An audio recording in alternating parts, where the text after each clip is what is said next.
All right, welcome to the explainer. You know, in cybersecurity, we've always heard that the best defense is good offense. But let's be real, that's been almost impossible to pull off. You're always playing catch up, always reacting. Well, today, we're going to dig into how AI is completely flipping that on its head, moving us from just reacting to what's already happened to actually predicting the future. So, just so you know where we're pulling this from, this explainer covers part 12 of a big 15-part overview. It's all based on a really comprehensive tutorial about cybersecurity in the age of AI by Virtualization Options LLC. We're zeroing in on Chapter 12, which is all about threat intelligence and prediction.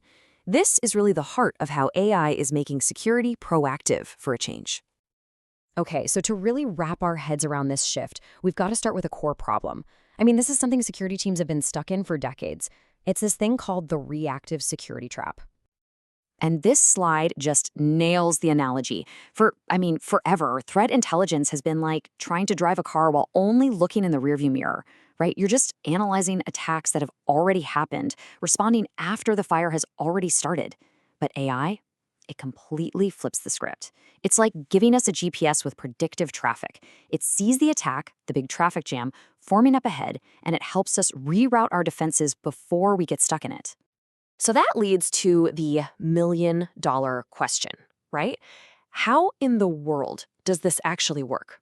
I mean, how can an algorithm predict what a creative human attacker is going to do next?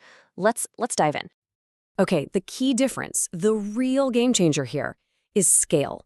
Your traditional security tools are looking for things they already know, like a specific malware signature. But these AI models, they are sifting through an absolute ocean of data. We're talking everything from network traffic to global threat feeds, and they're looking for these tiny, subtle patterns that can predict what an adversary is going to do next. It's all about finding that faint signal in the noise before it turns into a 5-alarm fire.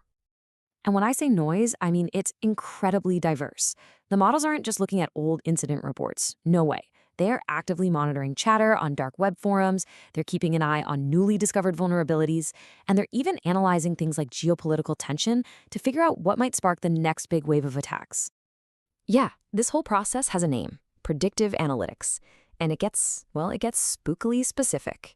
For example, you can have a model that spots seasonal trends. You know, like clockwork, every March and April, there's a huge spike in tax-themed phishing emails. Well, the model sees that pattern, and it allows security teams to get their shields up before that campaign even kicks off. And what's really cool is it's not just about predicting what might happen, but also who might be behind it. AI can analyze stuff like similarities in code or the way attackers communicate to build profiles of specific threat groups. This helps a company figure out which threats are actually aimed at them.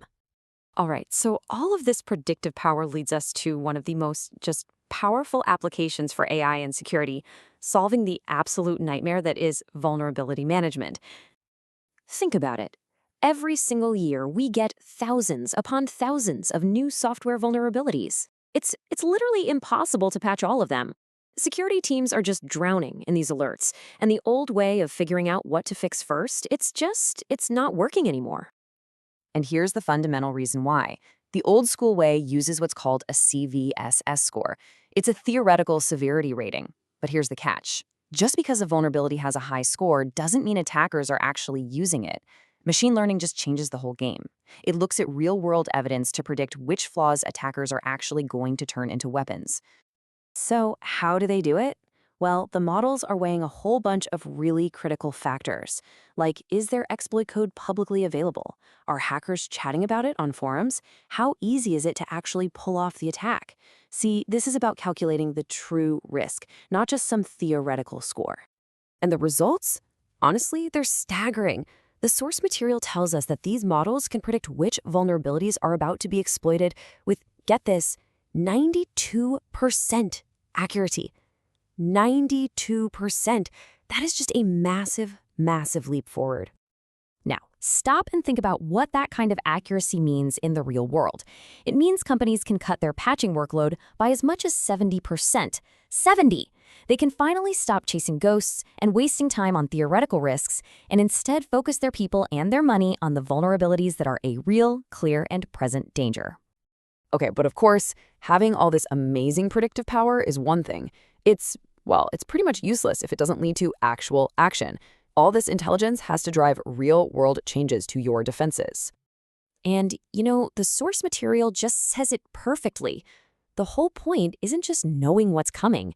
It's about using that knowledge to measurably, tangibly make your security stronger.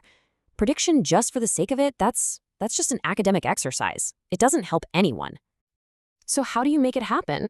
Well, the process is pretty logical. Step 1, you aggregate all that diverse data we were talking about earlier. Step 2, you use that data to train your predictive models. And then step 3, and this is the most important part, you have to have clear, repeatable processes in place to turn those predictions into real actions. So what does that action actually look like? Well, we've got some great examples here. A prediction could trigger an automatic update to your firewall rules. Or maybe it kicks off a priority patching cycle for one specific vulnerability.